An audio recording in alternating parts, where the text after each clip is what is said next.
إله إلا الله محمد رسول الله صلى الله عليه وسلم الحمد لله আল্লাহ রাব্বুল আলামিন আলিশান দরবারে শুকরিয়া আদায় করি যে মহা রাব্বুল আলামিন অত্যন্ত ভালোবেসে মহব্বত করে পূর্ণ এক বছর পরে মাহে রমজানের প্রথম জুমার নামাজ আদায় করার উদ্দেশ্যে আল্লাহ তাআলার ঘরে আসার বসার কোরআন হাদিস ভিত্তিক কিছু আলোচনা শ্রবণ করার সুবর্ণ সুযোগ দান করেছেন। সবচেয়ে বেশি শুকরিয়া আদায় করা দরকার যে আল্লাহ রাব্বুল আলামিন আপনাকে আমাকে দুনিয়ার সকল ঝামেলা সকল প্রকার ফিতনা ফাসাদ থেকে মুক্ত করে মানসিক শারীরিক সুস্থতা দান করেছেন। ইতিহাসের মধ্যে খুঁজলে পাওয়া যায় এই মাহে রমজান অনেক নাফরমানদেরকে আল্লাহ তাআলা মুত্তাকি বানিয়ে দিয়েছে। এই মাহে রমজান সেটাই যেই রমজান মাস এসেই অসংখ্য অনেক জাহান্নামীদেরকে জান্নাতি বানিয়ে দিয়েছে। শুধু তাই নয়, এই মাহে রমজান এরকমও দলিল বহুত পাওয়া যায় রমজানকে কদর করার কারণে, রমজান মাসকে সম্মান করার কারণে, ইজ্জত দেওয়ার কারণে আল্লাহ তাআলাও তার সম্মান বাড়িয়ে দিয়েছে। এই বরকতময় মাস, মাগফিরাতের মাস, রহমত নাজাতের মুক্তির মাস আল্লাহ রাব্বুল আলামিন আপনাকে আমাকে দান করেছেন। এরকমের অনেক মানুষ রয়েছে যারা রমজান মাস পেয়েও তার গুনাহ মাফ করাইতে পারবে না, তার অপরাধ থেকে মুক্ত হতে পারবে না, জাহান্নামের খাতার থেকে কেটে জান্নাতের খাতায় তার নাম লিপিবদ্ধ করতে পারবে না।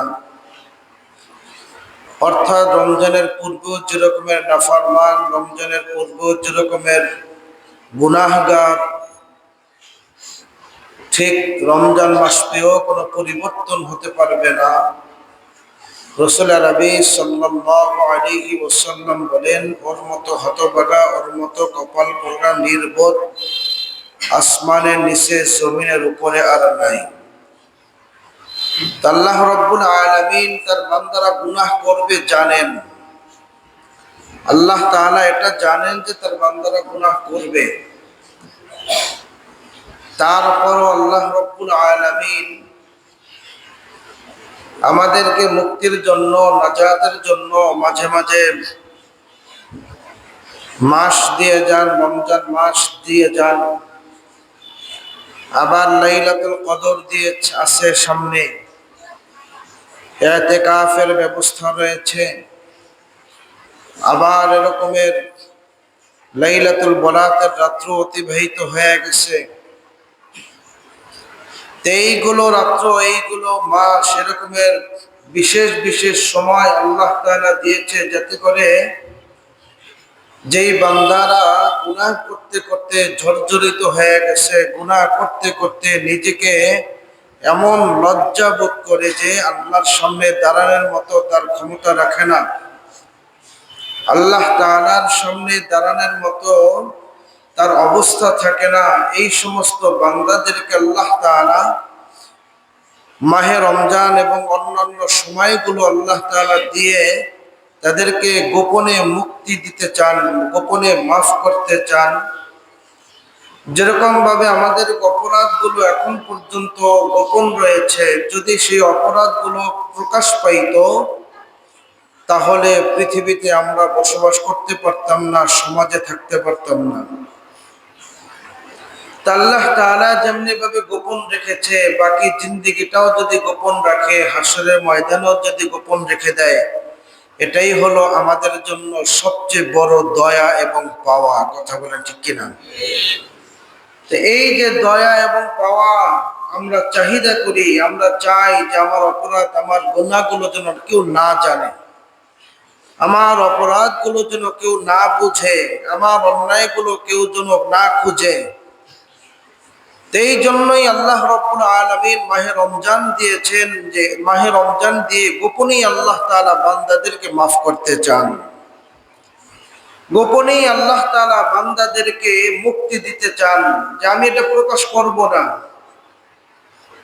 এই যদি মুক্তি দেন এবং মাফ করে দেন, যাদেরকে মাফ করে দিবেন, মুক্তি দিবেন, এই সমস্ত মানুষদেরকে কোরআনের ভাষায় বলে মুত্তাকি, অর্থাৎ আল্লাহ তাআলার নৈকট্য অর্জনকারী বান্দা। রমজান এক বিষয়, আর রমজান মাস এক বিষয়, রোজা আর এক বিষয়। প্রথমে দেখতে হবে পুরা বৎসরের মধ্যে আল্লাহ তাআলার কাছে নির্ধারিত 12টি মাস রয়েছে। ইন্না ইদ্দাতাশ শুহুরি ইনদাল্লাহি 12 শাহরান, এরকমের 12টি মাস আছে। তার মধ্যে সবথেকে সম্ভ্রান্ত, শ্রেষ্ঠতম, মর্যাদাবান মাস হলো মাহে রমজান মাস। মাহে রমজান মাসটা শ্রেষ্ঠ হইল এই জন্য, এই মাসের মধ্যে আল্লাহ তাআলা বলেন, আমি এমন একটা কিতাব নাজিল করেছি, এমন একটা আসমানি কিতাব অবতীর্ণ করেছি, যার বরকতে আমি ওই মাসটাকেও বরকতময় মাস বানিয়ে দিয়েছি। সেই কিতাবের নাম কি ভাই? কোরআন। তে কোরআনের কারণে যেমনি ভাবে মাহে রমজানের ফজিলত, বরকত বেড়ে যায়, আর রোজার অবস্থা ভিন্ন। রোজা যারা রাখবে, রোজার সাথে ভিন্নত হলো, আল্লাহ রাসূল সাল্লাল্লাহু আলাইহি ওয়াসাল্লাম বলেন,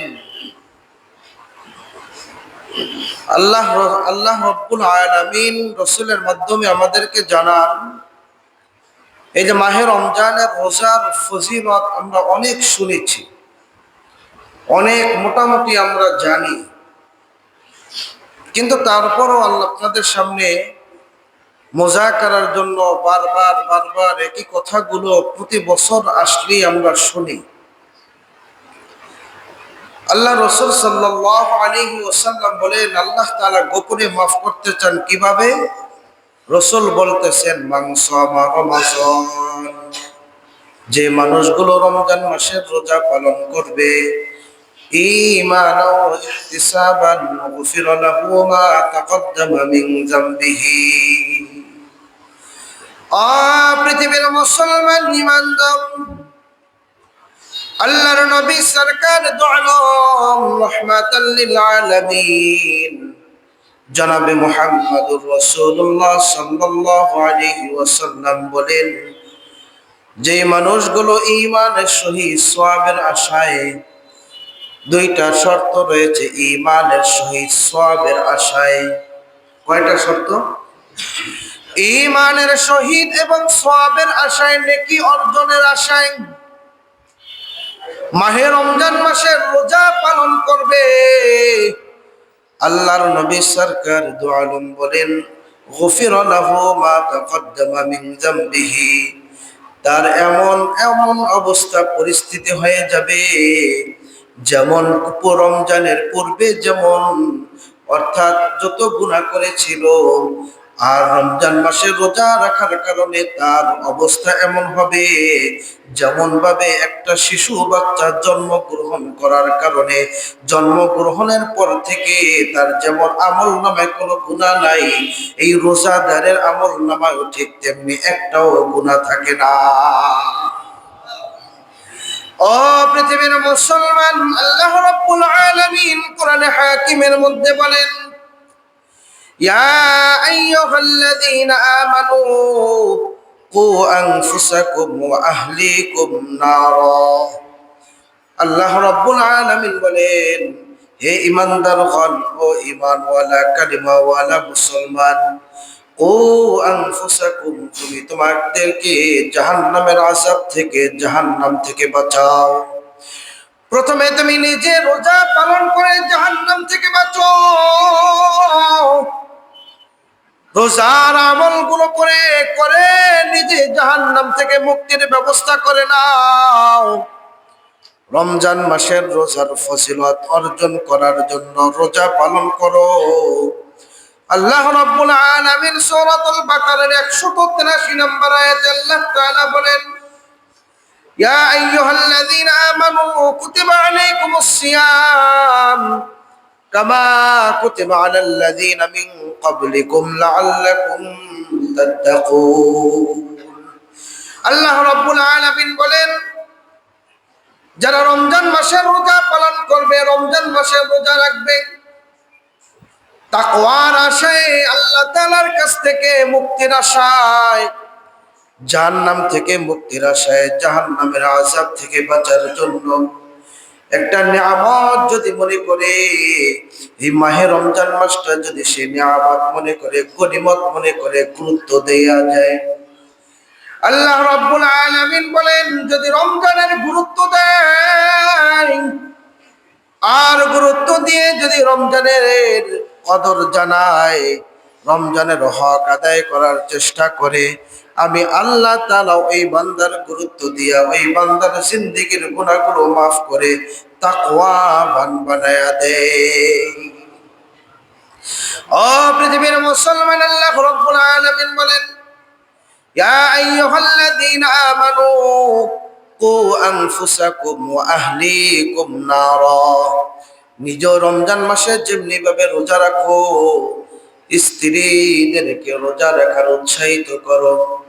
ও পৃথিবীর মুসলমান, যেমনি ভাবে বড় বড় যারা বালেক সন্তানদেরকেও রোজা রাখার উৎসাহিত করো, এমনি ভাবে যদি তোমরা 12টি মাস যদি চালিয়ে যেতে পারো, তোমার সংসারটা হয়ে যাবে বরকতময় সংসার, তোমার পরিবারটা হবে বরকতময় ফজিলতপূর্ণ পরিবার হয়ে যাবে। আল্লাহ রাব্বুল আলামিন অন্য আয়াতের মধ্যে বলেন, ওয়া'মুর আহলাকা বিস-সালাতি ওয়াসতাবির আলাইহা লা নাসআলুকা রিজকা। আল্লাহ রাব্বুল আলামিন বলেন, এ পৃথিবীর মুসলমান, তোমাদেরকে একটা যে দায়িত্ব দিলাম, যেই দায়িত্বটা দিয়েছে আল্লাহ তাআলা প্রত্যেক পরিবারের নেতাদেরকে, পরিবার যারা চালায়, পরিবারের নেতা যারা রয়েছে, আল্লাহ তাআলা তাদেরকে ডাক দিয়া বলেন, ওয়া'মুর আহলাকা বিস-সালাত। তোমরা তোমাদের সন্তানদেরকে, পরিবারদেরকে নামাজের আদেশ দিয়া দাও, নামাজের নির্দেশ দাও। যেমনি ভাবে সেহরি খেয়ে অন্যান্য নামাজের সময় অথবা সেহরি খেয়ে সন্তানদেরকে সাথে নিয়ে মসজিদে চলে আসে নামাজের মাধ্যমে আল্লাহ তাআলার নৈকট্য অর্জন করার জন্য, সন্তানদেরকেও ঘুমাইতে দিই না, স্ত্রীদেরকেও বলি তোমরাও নামাজ পড়ো, আমরা মসজিদে গিয়ে নামাজ আদায় করি। যেমনি ভাবে আল্লাহ রাব্বুল আলামিনের হুকুম আমরা রমজান মাসে পালন করি, ওয়াসতাবির আলাইহা। আল্লাহ রাব্বুল আলামিন আমাদেরকে বুঝাই বলতেছেন, ওয়াসতাবির আলাইহা, এবং তোমাদের উপরে এইটা যে দায়িত্ব দেওয়া হইল, এবং তোমরা এমনটা মনে করো না, লা নাসআলুকা রিজকা, আমি তোমাদের কাছে কোনো রিজিক চাই না, তোমরা এটা ধারণা কইরো না, তোমাদের কাছে আমি কোনো রিজিক চাই না। নাহনু নারযুকুকুম, অবশ্যই অবশ্যই আমি তোমাদেরকে রিজিক দিয়া থাকি। বলেন তো, রিজিকের মালিক কে? রিজিক দেনেওয়ালা কে? আল্লাহ তাআলা এই কথাটাই বলে, নাহনু নারযুকুক, আমি তোমাকে রিজিক দেই, তোমার কাছে কোনো রিজিক চাই না, তোমার কাছে কোনো কিছুই আমি চাই না। তোমাকে দায়িত্ব একটা দিলাম, তুমি তোমার সন্তানদেরকে নামাজের নির্দেশ দাও, তুমি তোমার সন্তানদেরকে নামাজের আদেশ করো, স্ত্রীদেরকে নামাজের আদেশ করো, পর্দার আদেশ করে দাও। আমি তোমাদের কাছে কিন্তু কোনো রিজিক চাই না, আমি নিজেই তোমাদের রিজিক দিয়া থাকি। নাহনু নারযুকুক ওয়াল আকিবাতু লিত-তাকওয়া, যাতে করে তোমরা আকিবাতু লিত-তাকওয়া, শেষ পরিণাম যে তাকওয়াদের জন্য, সর্বশেষ পরিণাম যে মুত্তাকিদের জন্য, এই জন্যই আমি মুত্তাকি বানানোর জন্য মাহে রমজান দিয়ে দিছি। ও পৃথিবীর মুসলমান, যদি মুত্তাকি হয়ে যায় তাহলে কি লাভ হবে?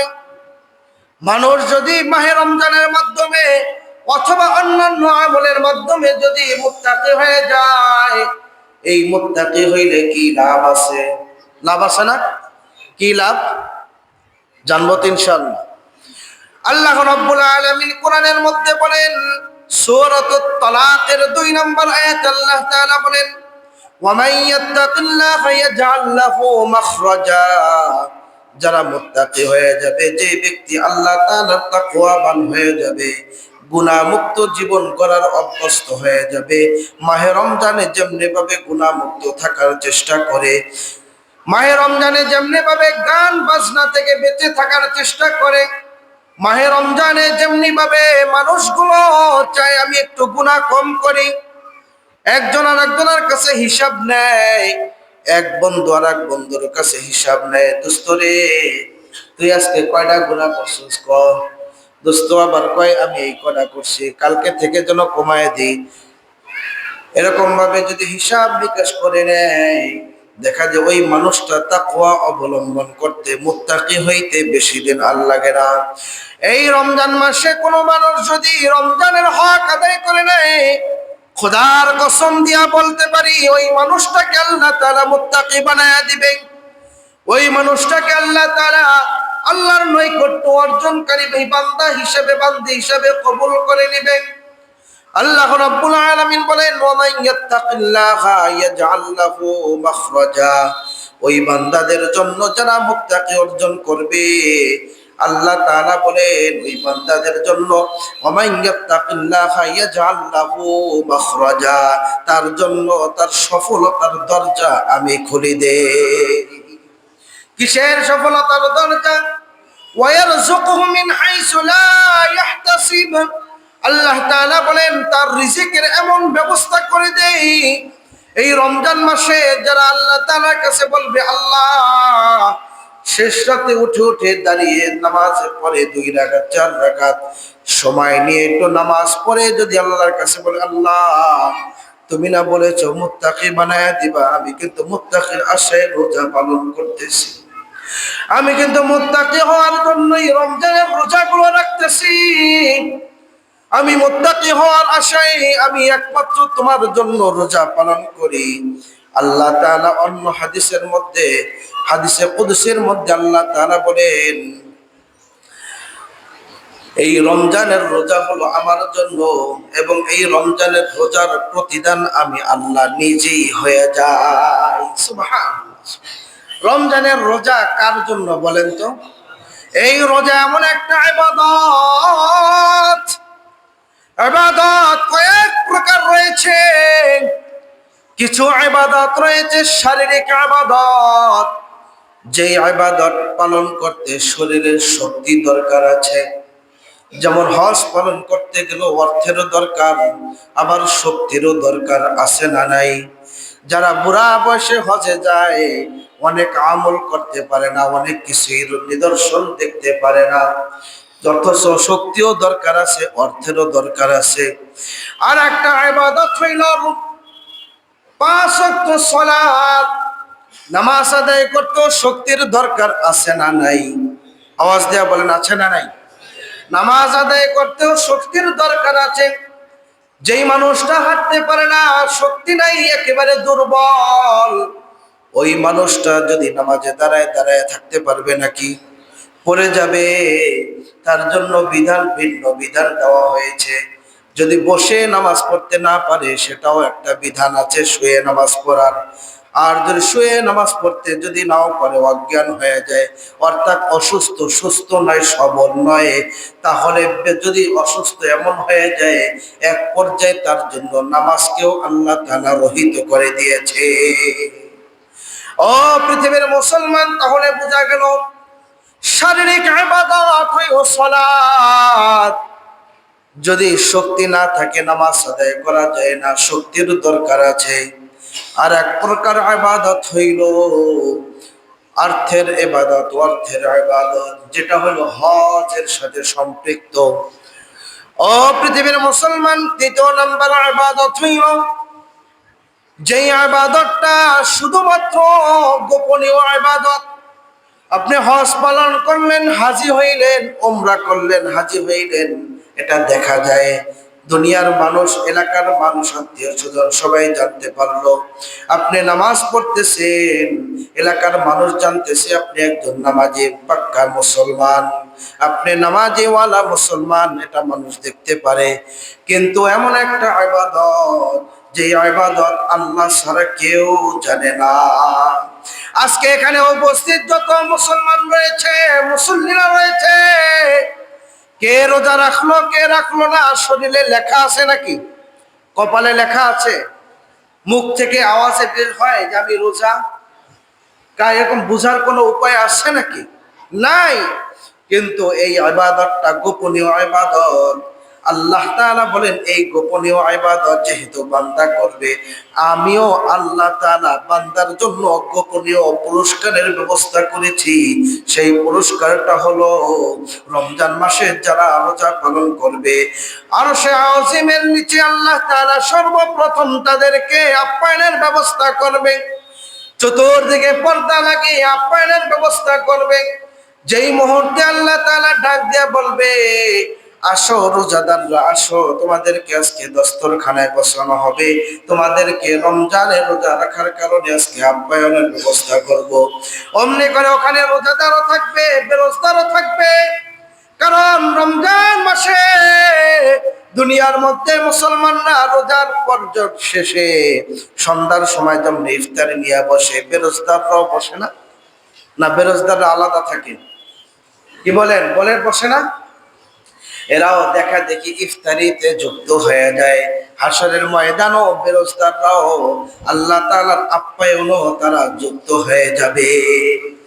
আর যুক্ত হওয়ার কারণে, যুক্ত যখন হবে, মিলিত যখন হবে রোজাদারের সাথে, কিছুক্ষণের মধ্যে আল্লাহ তাআলা আবার ডাক দিয়া বলবে, এখানে যারা বেরোজদার আছো, দুনিয়ায় যারা রোজা রাখো নাই, রোজাদারের সাথে চলছো কিন্তু রোজা রাখো নাই, আমার রমজান মাসের সম্মান করো নাই, এরা আজকে এখান থেকে উঠে যাও।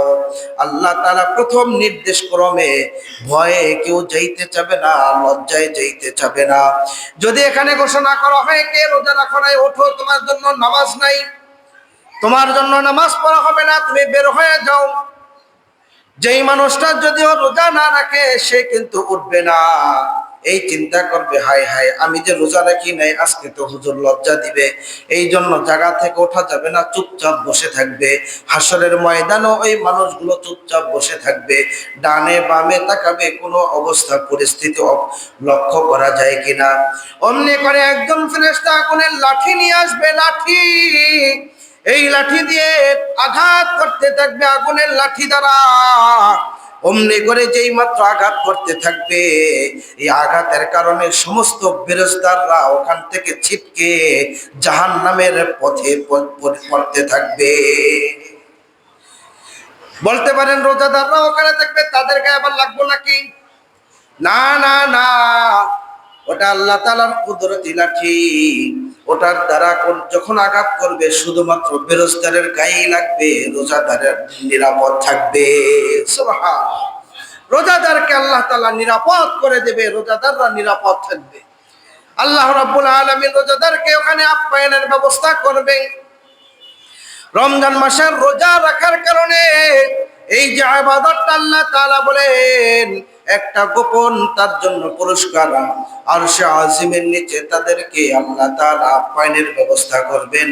দ্বিতীয় নাম্বার মহা পুরস্কার হইল, মহা পুরস্কার আমরা কয়েকদিন আগেও শুনেছি, আল্লাহ তাআলা নিজেই তার প্রতিদান হয়ে আল্লাহ তাআলা তার সাথে সরাসরি সাক্ষাৎ দিবে।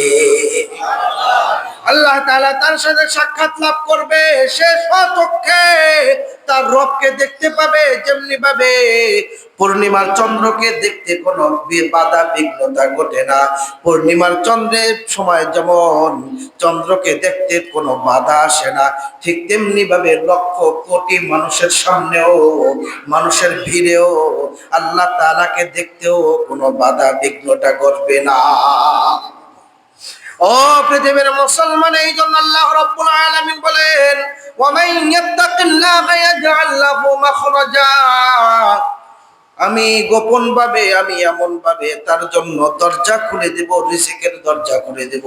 ওয়া মান ইয়ারযুকুহু মিন হাইসু লা ইয়াহতাসিব, এবং সে কোনোদিন ধারণাও করতে পারবে না, কোনোদিন ধারণাও করে নাই কোথা থেকে রিজিকের ব্যবস্থা হইল। রিজিকের সন্ধানের ব্যবস্থায় আমরা ঘুরি।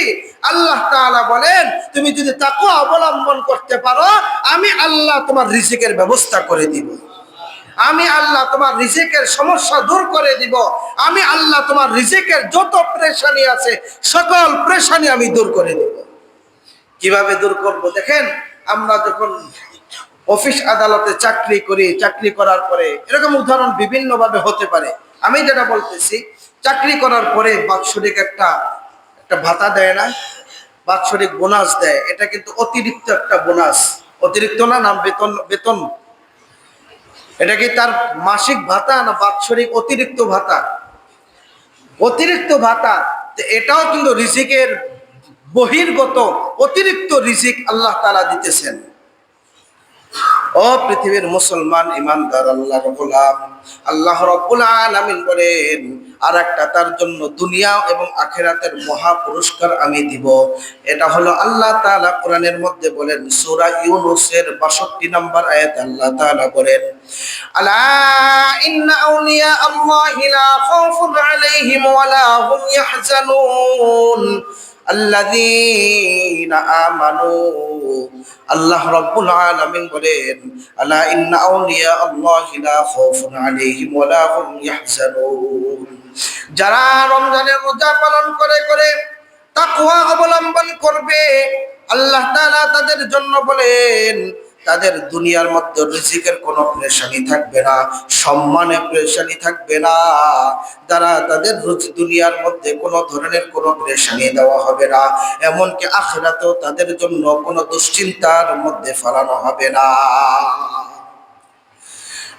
শুধু তাই নয়, আল্লাহ রাব্বুল আলামিনের পরের আয়াতে বলেন, আল্লাযীনা আমানু ওয়া কানু ইয়াত্তাকুন। কোন ধরনের মানুষদেরকে? দুই ধরনের মানুষদেরকে। কয় ধরনের মানুষ? আওয়াজ দিয়া বলেন, কয় ধরনের? এক নম্বর হইল আল্লাযীনা আমানু, যারা ঈমান আনয়ন করবে, ঈমানদার হবে, ঈমানদার। এখানে আল্লাহ রাব্বুল আলামিন বেঈমানদের কথা বলেন নাই, এখানে আল্লাহ তাআলা সাধারণভাবে আল্লাযীনা নাস বলেন নাই, এবং অন্য কোন জাতিদেরকে উদ্দেশ্য করে বলেন নাই। আল্লাহ রাব্বুল আলামিন শুধুমাত্র ঈমানদারদেরকে বলেন, আল্লাযীনা আমানু, যারা ঈমান আনয়ন করবে, ঈমান রাখবে। অর্থাৎ আমি রমজানের রোজা পালন করব, সিয়াম পালন করব, রমজানের সম্মান আদায় করব, এই জন্য আল্লাহ তাআলা আমাকে মুত্তাকি বানায়া দিবে। আল্লাহ তাআলা আমাকে নেককারদের কাতারে দাঁড় করাবেন। আল্লাহ তাআলা আমাকে হাসরের ময়দানে সম্মাননার দান করবেন। আল্লাহ তাআলা আমাকে এই রমজানের বদৌলতে রোজার সুপারিশে জান্নাত দান করবেন। এই কথাগুলোর উপর ঈমান রেখে এবং আরেকটা কাজ যদি করে, ওয়া কানু ইয়াত্তাকুন, তাকওয়া অবলম্বন করে। এখন বুঝতে হবে তাকওয়া কাকে বলে। তাকওয়া শব্দের অর্থ হলো আল্লাহ তাআলার ভয়। আল্লাহ তাআলার ভয়, আল্লাহ তাআলার ভয়। এখন মুত্তাকি কাকে বলে? যেই মানুষটার অন্তরের মধ্যে আল্লাহ তাআলার ভালোবাসা, প্রেম ভালোবাসা আছে, আবার ভয়ও আছে। এই দুইটার মাঝামাঝি জায়গাটা হলো তাকওয়ার জায়গা। ভয়ও থাকবে, ভালোবাসাও থাকবে, এই দুইটার মাঝখান যে অবস্থা, ওটাকে বলা হয় তাকওয়া। যেমনি ভাবে আমরা আমাদের মা বাবাকে ভয় করি না, ভয় করি না, মা বাবাকে কিন্তু ভয় করি, আবার ভালোবাসি। হ্যাঁ, ভালোবাসি না? মা বাবাকে ভয়ও করি আবার ভালোবাসি। কোনো অন্যায় কাজ করলে মা বাবা আমাদের শাসন করে, এই জন্য ওই শাসনের ভয় করি। আবার ভালো কোনো কাজ করলে মা বাবা আমাদেরকে পুরস্কার দেন অথবা তারা আমাদেরকে বাহাবা দেন, এইটাও আশা করি। আমাদেরকে ভালোবাসবেন এই ভালোবাসার আশাও করি। এই মাঝামাঝি যে অবস্থাটা হাদিসের ভাষায় বলা হয়, এটা কি বলা হয়? তাকওয়া। ও পৃথিবীর মুসলমান, আল্লাহ রাব্বুল আলামিন বলেন আল্লাযীনা আমানু ওয়া কানু ইয়াত্তাকুন। ও পৃথিবীর মুসলমান, তাকওয়া হইল যারা তাকওয়া অবলম্বন করে চলবে। আল্লাহ তাআলা এদের জন্য বলেন আল্লাযীনা আলা ইন্না আউলিয়া আল্লাহি লা খাউফুন আলাইহিম ওয়া লা হুম ইয়াহজানুন। যারা তাকওয়া অবলম্বন করবে, যারা তাকওয়া মুত্তাকি হয়ে যাবে, তাদের জন্য আল্লাহ তাআলা বলেন আমি হইলাম তাদের বন্ধু। আল্লাহ তাআলা ঘোষণা দিয়া বলতেছে আমি তাদের বন্ধু হয়ে গেলাম। যেরকম ভাবে বন্ধু বন্ধুর কোনো বিপদ চায় না, বন্ধু বন্ধুর কোনো ক্ষতি চায় না, বন্ধু বন্ধুর কোনো কোনো কোনো বিপদগ্রস্ত হোক এটা চায় না, সে ইচ্ছাও করে না। ঠিক তেমনি ভাবে আল্লাহ তাআলাও চান না যে তার কোনো বান্দা বিপদে পড়ুক, তার কোনো বান্দা ক্ষতিগ্রস্ত হোক, তার কোনো বান্দা বিপদগামী হোক, তার কোনো বান্দা জাহান্নামে যাক, এটা আল্লাহ তাআলাও চান না। সুতরাং ওই মানুষদের জন্য চান না যারাই মুত্তাকি হতে পারে, ওই মানুষদের জন্য চান না যারাই তাকওয়া অবলম্বন করতে পারবে, ওই মানুষদের জন্যই চান না যারাই রমজানের রোজা রেখে, রমজানের সিয়াম রেখে, রমজানের ইবাদত বন্দেগী করে আল্লাহর মুত্তাকি বান্দা হতে পারে, তাদের জন্যই এই মহা পুরস্কার রয়েছে। কথা বলো ঠিক কিনা? ও পৃথিবীর মুসলমান ইমানদার, আল্লাহ রাব্বুল আলামিন এই জন্য আমাদেরকে বলেন, এখন এই কাজের জন্য আমরা একে অপরকে সহযোগিতা করি। কি রকমের করি এটাও আল্লাহ তাআলা আমাদেরকে জানাইতেছেন যে তোমরা কিভাবে করো। দেখো, একজন যখন ঘুম থেকে ওঠে আরেকজনকে ডাইকা তোলে, এই তাড়াতাড়ি ওঠো, সেহরির টাইম কিন্তু শেষ, প্রায় অল্প সময় বাকি আছে, এই 30 মিনিট, এই অল্প সময় একটা টাইম বলে বলতেছে। বিভিন্ন মসজিদে মসজিদে এলান হইতেছে যে সেহরির সময় হয়েছে, ঘুম থেকে ওঠেন, সেহরি খান, রোজা রাখেন। হ্যাঁ, বিভিন্ন ভাবে বলতেছে। এই যে আমরা একে অপরকে যে সহযোগিতা করতেছি, এটা কি নেক কাজে না গুনার কাজে? হ্যাঁ, নেক কাজে না গুনার কাজে? নেকের কাজে আমরা সহযোগিতা করতেছি একে অপরকে। আল্লাহ তাআলা এই জন্য বলতেছেন ওয়া তাআওয়ানু আলাল বিররি ওয়াত তাকওয়া ওয়া লা তাআওয়ানু আলাল ইসমি ওয়াল উদওয়ান ওয়া লা তাআওয়ানু আলাল বিররি ওয়াত তাকওয়া। তাকওয়া অবলম্বন করার ব্যাপারে তোমরা সাধারণ হয়ে যাও, আর তাআওয়ানু একে অপরকে তুমি সাহায্য করতে থাকো, একে অপরকে তুমি সাহায্য করো। আর যদি সাহায্য করো আলাল ইসমি ওয়াল উদওয়ান, ওয়ালা তাআওয়ানু আলাল ইসমি ওয়াল উদওয়ান। ইসমুন বলা হয় গুনাহ। ইসমুন অর্থ কি? আওয়াজ, ইসমুন অর্থ কি? গুনাহ। গুনার কাজে তোমরা সাহায্য করো না। ওয়ালা তাআওয়ানু, তোমরা সাহায্য করো না, তোমরা সহযোগিতা করো না, তোমরা পরামর্শ দিও না, তোমরা তাকে কোনো প্রকার সহযোগিতা করো না। ওয়ালা তাআওয়ানু আলাল ইসমি ওয়াল উদওয়ান, এবং দুশমনের দিকে এক দুশমন আর এক দুশমনের শত্রুতা বাড়ানোর জন্য তোমরা সাহায্য করো না। আমাদের সমাজের মধ্যে এমন অনেক মানুষ আছে, এক বন্ধু আর এক বন্ধুর সাথে দুশমনি লাগানোর জন্য, এক ভাই আর এক ভাইয়ের সাথে দুশমনি লাগানোর জন্য মাঝখানে তৃতীয় পক্ষ একটা কাজ করে কিনা? হ্যাঁ, এক সমাজ আর এক সমাজের সাথে দুশ্মনী লাগানোর জন্য মাঝখানে তৃতীয় পক্ষ আর একজন কাজ করে। এক দেশ আর এক দেশের সাথে দুশ্মনী লাগানোর জন্য মাঝখানে তৃতীয় পক্ষ আর একটা কাজ করে। ওদেরকে উদ্দেশ্য করে আল্লাহ তাআলা বলেন ওয়ালা তাআওয়ানু আলাল ইসমি ওয়াল উদওয়ান, তোমরা দুশ্মনী কাজের জন্য, শত্রুতার কাজের জন্য সাহায্য করো না, তাদেরকে সাহায্য করো না, এমনকি গুনাহের কাজেও সাহায্য করো না। কিন্তু আমাদের স্বভাব হয়ে গেছে আমরা নেকের কাজে সাহায্য করতে রাজি না, কিন্তু গুনাহের কাজে সাহায্য করি। কিভাবে সাহায্য করি? ও মুসলমান, দেখে নেন, একজন যদি আরেকজনের কাছে যদি চায় এই তোমার মোবাইলটা দাও একটু, তোমার মোবাইলটা দিয়ে আমার একটা প্রেমিকা আছে ওর সাথে কথা বলবো, আমার তো মোবাইল নষ্ট হয়ে গেছে, আমার মোবাইল ছিনতাই হয়ে গেছে, ওই মোবাইলটা দেওয়ার জন্য আমরা আগ্রহ হয়ে যাই, অথবা একজন আরেকজনের সাথে অবৈধ সম্পর্ক করানোর ব্যাপারে মাঝখানে যে কাজ করে এ কিন্তু খুব আগ্রহ নিয়ে কাজ করতে থাকে। কথা বলো ঠিক কিনা? ও পৃথিবীর মুসলমান, আল্লাহ তাআলা বলেন এটা গুনাহের কাজ। যখন যে কোনো গুনাহ হোক না কেন, যেটা অশ্লীল কাজ হোক না কেন, ওই কাজে সাহায্য করা যাবে না। আল্লাহ তাআলা বলেন ওয়ালা তাআওয়ানু আলাল ইসমি ওয়াল উদওয়ান ওয়াত্তাকুল্লাহ। এই কথার ব্যাপারে তোমরা আল্লাহকে ভয় করো। যদি আল্লাহকে ভয় করে নাও, কিন্তু এটাও তুমি জেনে নাও আল্লাহকে ভয় করবা কেন? ইন্নাল্লাহা শাদীদুল ইকাব। শাস্তি দেনেওয়ালা আল্লাহ তাআলার বেশি আর কেউ আছে নাকি? আর কেউ আছে নাকি? আল্লাহ তাআলার থেকে বেশি শাস্তি দেনেওয়ালা, কঠোর শাস্তি দেনেওয়ালা, কঠিন শাস্তি দেনেওয়ালা আর কেউ নাই, আর কেউ নাই। এটা জেনে নাও ইন্নাল্লাহা শাদীদুল ইকাব।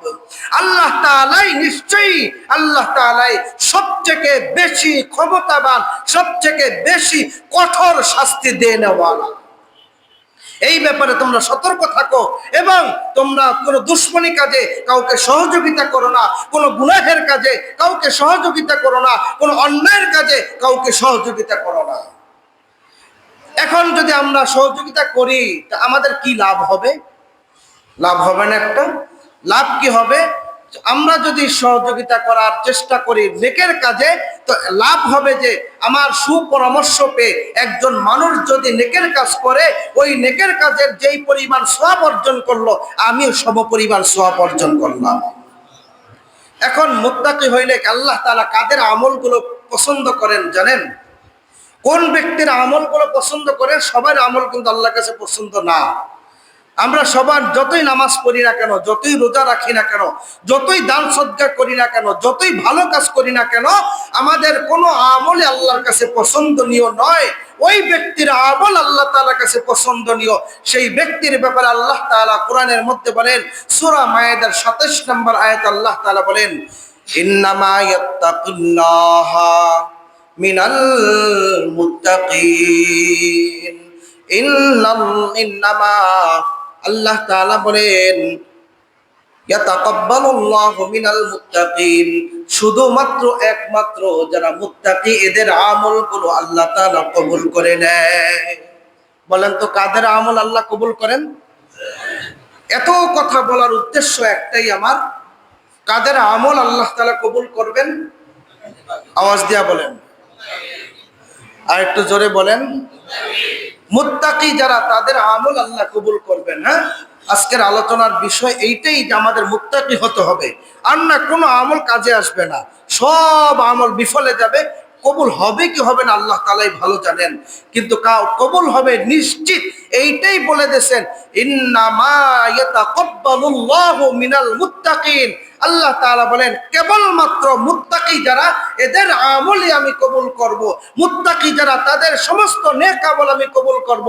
তাদের কোনো নেক আমল বিফলে যেতে দেব না। সমস্ত আমল কবুল করে আমি আমার নেককার বান্দা বানায় দেব। আমার পক্ষ থেকে আমি তার বন্ধু হিসেবে গ্রহণ করব। আমার পক্ষ থেকে তাকে মুত্তাকির ব্যবস্থা করে জান্নাতের অধিকারী বানায় দেব। বলি সুবহানাল্লাহ।